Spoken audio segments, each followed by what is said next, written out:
We shot a Wes Anderson-inspired short spec ad for a local distillery. Check it out.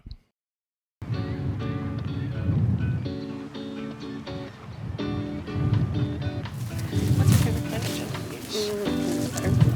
I think I like the cedar.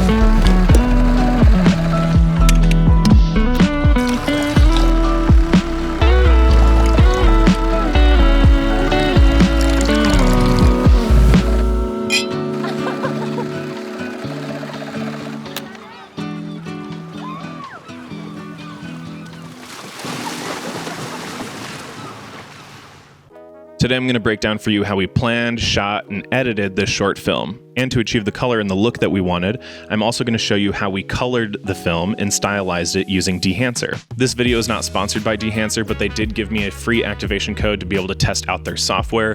More on that later in the video. If you're a filmmaker who is looking to create beautiful films with other local businesses, artists, and creatives, then this is going to be the video for you. This video has 3 chapters. We're going to go over the pre-production, how we planned for it, the production, how we executed it, and then part 3, the post-production and how we actually edited this film and gave it the look that we wanted using Dehancer. Now let's jump into how we ended up being able to partner with this local distillery and create this spec ad for them.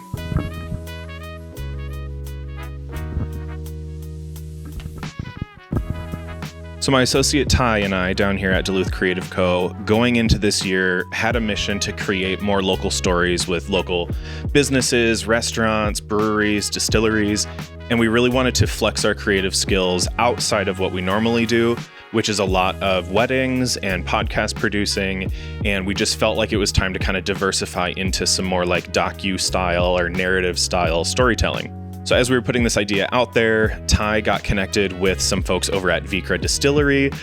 Shout out to you, Ellen. And they told us that they have been looking for someone to kind of help them elevate their storytelling, their social media, and to create things that fit within their brand and show off some of their new branding on their bottles and all of that kind of stuff that they launched last year. So we hopped on a call with them. We said, hey, we want to work with you. We're going to do this as a spec project, meaning speculative, that we're just doing it for them for free. And they were involved in it, which is a little different from normal spec ads. Normally when you do a spec ad, you just like create something and then maybe send it to the company without their influence or help at all. But we pitched them the idea ahead of time and we were like, hey, do you want to supply some of the bottles for the shoot, some ideas, a little bit, but most of it was like on us. They kind of supplied like the bottles for it.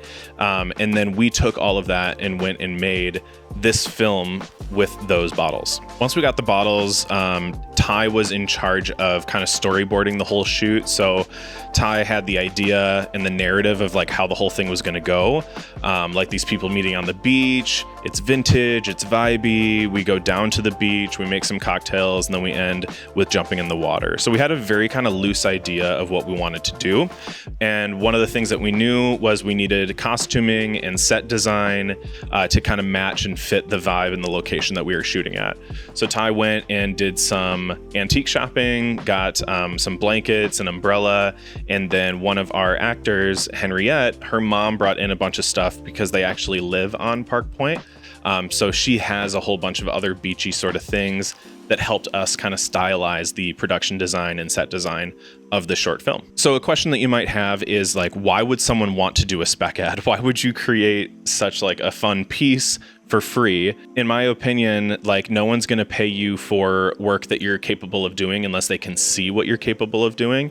So I think it's really important to make the things that you want to be making, show people the things that you want to be booking, and that is what's going to lead people to being interested in your work and understanding what you are capable of creating. We found the actresses because they are friends of ours in the industry here in Duluth, Minnesota. They're folks who we've worked with before and we've seen their work on other projects and thought that it would just be really fun to work with them on this project because their vibe and their kind of aesthetic really fit the style and the branding of this project that we wanted to create for Vikra Distillery. So when it comes to the production, we shot this whole thing on my Sony a7 IV, which is what I'm recording on right now. So I'll show you some B-roll of this over me talking about it. But we shot it on my a7 IV. We shot it in 10-bit 420. I don't have the SD card to shoot in 4-bit or 10-bit 422 yet, but that's okay. Honestly, with the S-Log 3 curve, shooting it in 10-bit 420 was plenty for this project. I have this camera rigged out with a 24-70 Sigma lens that stops down to f2.8, pretty typical run and gun setup. We've got a monitor, a top handle, side handle, and then we're using the Sennheiser MKE. I think it's like the 300, but I'll put the correct name of it on the screen here. Microphone just to capture some scratch audio. I'm not going to go super into all of the specs on everything here, but that's what we used to shoot this. We did a little bit handheld, a little bit on the tripod. For light, we used the sun. The best key light. This is a very run and gun shoot. Like I said, we showed up with a little bit of an idea of what we wanted to do based on some notes that we wrote down in Millinote. And then when we got into the editing room, that's where the magic really started to happen and where we pieced everything together. And this is where we got to use Dehancer, which I will talk about right after the short break. Hey, thanks for being here. My name is Asher. I'm a photographer and filmmaker based here in Duluth, Minnesota. And on this channel, I'm going to be making, and I have been making, a lot of videos that are geared towards positivity, creativity, and entrepreneurship, things that are meant to excite you and inspire you and motivate you to go and create things that you're really interested in and things that flex your creativity. So if you're interested in content like that, make sure that you subscribe, like this video so that it tells the algorithm lords that other people just like you should find this video and watch it. And thanks for being here so much, and let's get back into the video. And finally, I want to wrap this video up by getting into Dehancer, showing you how I use this for the color grading, the different options that you have for halation and bloom and grain, and of course all of the LUTs and colors and presets that there are. So like I said, this video is not sponsored by Dehancer, but they did send me a free activation code to give it a trial, just so I could kind of see how it worked for my workflow and tell you a little bit about it. So with that being said, let's jump on into Premiere Pro and see how I use Dehancer to color grade and style this short cinematic Wes Anderson-inspired spec ad. Okay, so as we're jumping into Premiere Pro, I'm just basically going to let this video kind of play and then kind of show you what I did with Dehancer. So when you use Dehancer, you're going to go to your effects panel, you're going to type it in, then you're just going to drag this over and onto your clip. I'm not going to do that right now because I already have it on there. And this is just an adjustment layer that I made, and then put the Dehancer plugin on top of that. And then it lives right over here in your effects panel. You can switch that on and off so you can see what it's doing. And this is going to take care of everything for you. This is going to be where you're going to do your Rec 709 conversion if you're shooting in log picture profile. This is where you're going to add in all of those other things that make your image look the way it looks. So with that being said, the input LUT that I chose to use was for the Sony a7 IV S-Log 3 with the gamma cine curve. And then when you go to film, this is the look that it's going to give you. So this is the Kodak Vision 3 250D daylight balanced film stock look. Very popular cinema look from classic movies from the 80s, such as Indiana Jones, things like that. So that is what this film stock is going to give you, is that kind of nostalgic film movie sort of quality look. There's a whole bunch of different LUTs that you can use to color your film. Honestly, my favorite is these Kodak Vision 3 ones. Just got a really good base of true to life color, and then we can kind of manipulate and stylize from there. So that is what I used for the film, and it's literally just plug and play. So I just click it and it's in there. Here's what the footage looks like without the creative LUT. So that's just the conversion LUT. And then here's with the creative LUT. So that's with the Vision T. Cools things off a little bit, brings back the greens a little. Whoops, I just switched it. So yeah, I really like this look. I haven't really used the film developer, compression, expand, print, color head that much. Those are some finer details that a lot of other YouTubers have made videos about that you can go and check out. But my whole goal here is to just kind of show you the basics and how I used it simply just to color a short spec ad. There's so many different tools that you can use within Dehancer, but I think it's important to start slow because there is so many different things, and kind of add in one thing at a time and see how that impacts the image and just kind of play around with it. It's super user friendly. It's just in your effects panel, like I said, and it's got all of these tabs that you can open up, all these drop downs, I mean. So for film grain, there's a lot of different options you can use, from 8mm up to 65mm, and basically what they're replicating here is the size of the grain in accordance to the film stock that it was shot on. So if you're shooting on an 8mm film, you're blowing that up bigger, so your grain is going to be bigger. And then if you're shooting on 65mm film, like a large format, like IMAX or something like that, this is going to be not blown up as much because the negative is huge. So your film grain is going to be smaller. But I just decided to keep things super easy peasy at 35 millimeter with an ISO of 250, just to kind of match the vibe of the 250D Kodak film that I'm using as the creative LUT. So that is what I used here. I'll kind of show you what some of the differences are. So this one, I'll zoom in. This is like kind of more grain on that 8mm. Here's 35, so it's just a little bit finer. And then at 65, it is a lot finer, a lot smaller. But like I said, I just want to use it at 35 at 250 ISO. The next thing, this is the thing that's super popular and probably is going to be what is bringing a lot of people over to Dehancer, is the halation. A really cool effect that you can use to bloom your highlights and make them look a little red, as if the remjet on the film stock was removed. So that's what gives lights and things like that at night that kind of red glow around the highlights. I'll show you this a little bit later when we get into this part of the short, but I'm just kind of showing you some of the basics here. Bloom, this thing is going to bloom those highlights a little bit more. This isn't going to add as much of that redness, but this is going to kind of soften those highlights and create that kind of glowing effect without the red. I use these in tandem with one another, the bloom and the halation, just because the bloom also acts as kind of like softening the image a little bit, which I think is cool.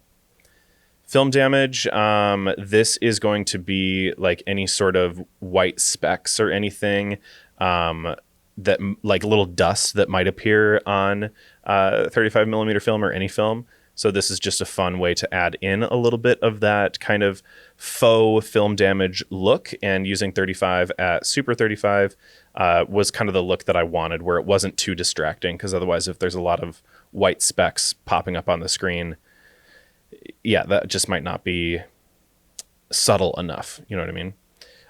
Film breath and gate weave, I'll get to those later, but that is pretty much it. And then you can output all of this and save it as a LUT and apply that to your next project. But honestly, I just like to kind of dial in my look for every single film I work on. So with that being said, I'm going to jump ahead a little bit and show you kind of how I colored some of this stuff towards the end of the video.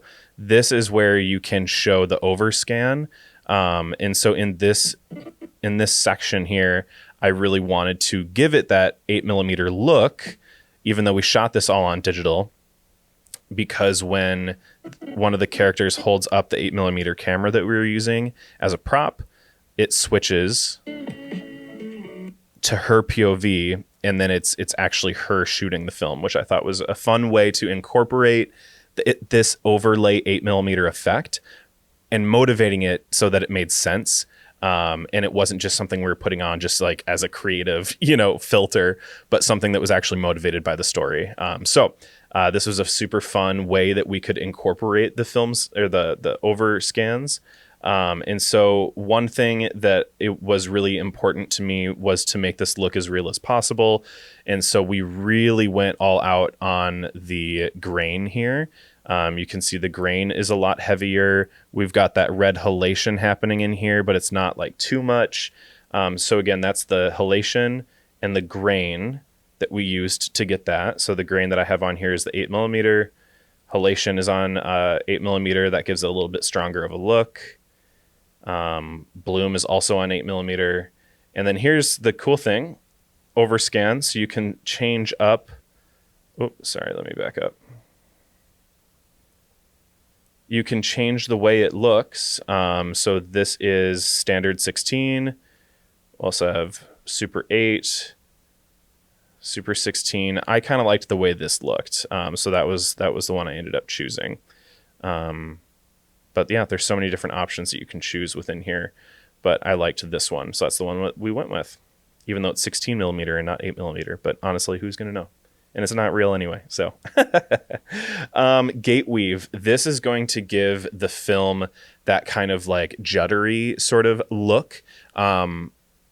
This effect is so cool. And it's basically what happens when the film is going really fast through the projector.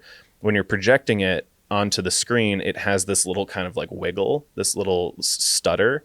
And that's because of the film just like ever so slightly moving as it's being ran through the projector. So this simulates that, and you can use this on titles as well. So like if you think about the opening credits of Joker, the Joker like title appears on the entire screen, and it just fills everything out, and it's kind of got this like little juddery sort of look as if it was shot on film. I don't know if Joker was shot on film or if it was shot on an Alexa digital, but I digress.